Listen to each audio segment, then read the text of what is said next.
Hello everybody, welcome to BTS, Babang Tukang Spoiler. Kali ini gue akan merangkum alur cerita film yang berjudul Blue Lagoon, The Awakening yang dirilis pada tahun 2012. Jadi film ini menceritakan tentang sepasang muda-mudi yang terdampar di suatu pulau hingga berbulan-bulan. Dijamin pasti seru nih kalau terdamparnya sama pasangan, bisa bebas ngapain aja dong. Tapi sebelum masuk ke alur cerita filmnya, tolong bantu subscribe channel ini ya, biar gue semangat buatin alur cerita film-film lainnya, oke? Nah, sekarang ini dia alur ceritanya, let's go!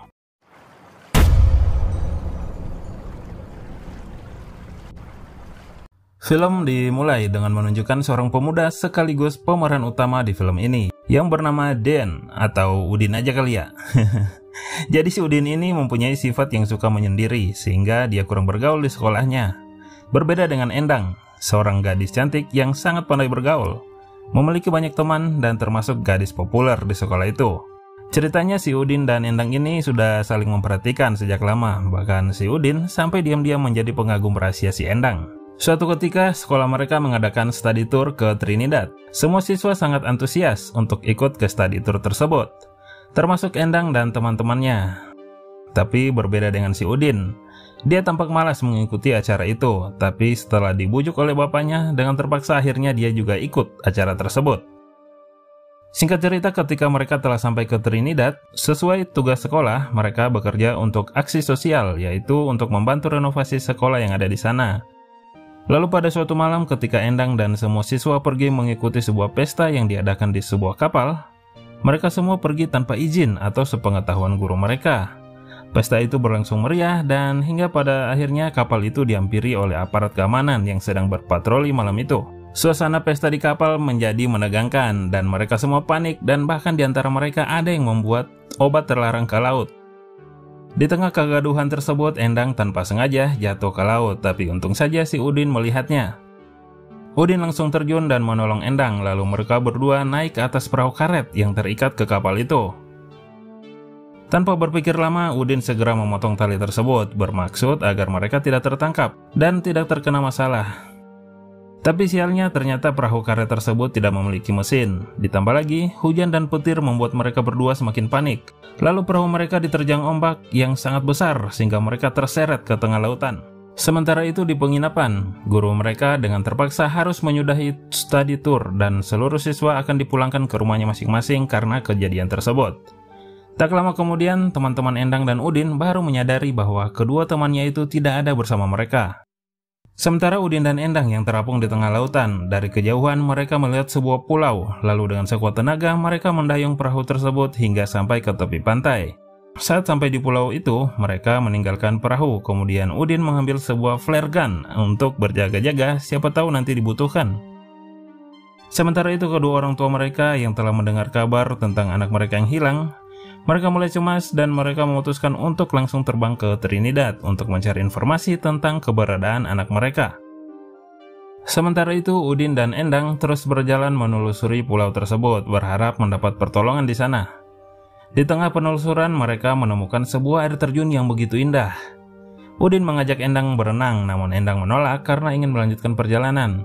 Si Udin bisa-bisanya ya mau berenang di saat-saat seperti itu. Lalu tanpa mereka sadari, air mulai pasang dan menyeret perahu mereka ke lautan. Setelah berjalan berjam-jam, mereka tidak menemukan tanda-tanda adanya orang lain di pulau tersebut. Lalu mereka memutuskan untuk kembali ke kapal. Akan tetapi, saat mereka tiba, betapa paniknya mereka karena perahu mereka telah hilang dan hanya menyisakan sebuah pelampung. Malam pun tiba, karena lelah mereka pun beristirahat di sebelah api unggun yang mereka buat. Sementara di sisi lain, orang tua mereka terus meminta bantuan polisi untuk mencari anak mereka yang hilang. Lalu besoknya, Udin dan Endang membuat sebuah gubuk kecil untuk dijadikan tempat beristirahat sementara. 2 minggu berlalu dan polisi memutuskan untuk menghentikan pencarian. Tapi orang tua Udin dan Endang tidak menyerah. Sampai-sampai mereka menyewa helikopter untuk mencari anak-anak mereka. Sementara itu, Udin dan Endang berusaha membuat sinyal SOS, berharap ada yang melihatnya. Di suatu hari saat mereka tengah asik berbincang, tanpa sengaja mereka menemukan tengkorak manusia dan tentunya hal itu membuat Endang menjadi takut dan berpikir mereka akan mati dan berakhir seperti tengkorak tersebut. Namun si Udin terus meyakinkan Endang agar tidak panik. Hingga suatu malam, untuk pertama kalinya mereka bercocok tanam, dan hal itu terjadi seterusnya selama mereka di pulau. Pokoknya tiap malam wajib. Besoknya Udin menguburkan tengkorak itu, lalu mereka berdua lanjut ke air terjun. Disitulah diketahui mengapa si Udin sering menyendiri. Dia curhat kepada Endang bahwa sebenarnya dia merasa bersalah atas kematian ibunya, karena dia menganggap seolah dialah yang telah membunuh ibunya sendiri karena kesalahan yang ia lakukan sehingga membuat mobil mereka kecelakaan. Padahal itu murni kecelakaan loh. Waktu semakin berlalu dan rasa nyaman semakin tumbuh di antara mereka. Layaknya pengantin baru yang sedang berbulan madu, mereka terus bermesraan sepanjang waktu. Singkat cerita, beberapa bulan telah berlalu, dan saat mereka berdua di hutan, tiba-tiba ada sebuah pesawat yang melintas untuk pertama kalinya.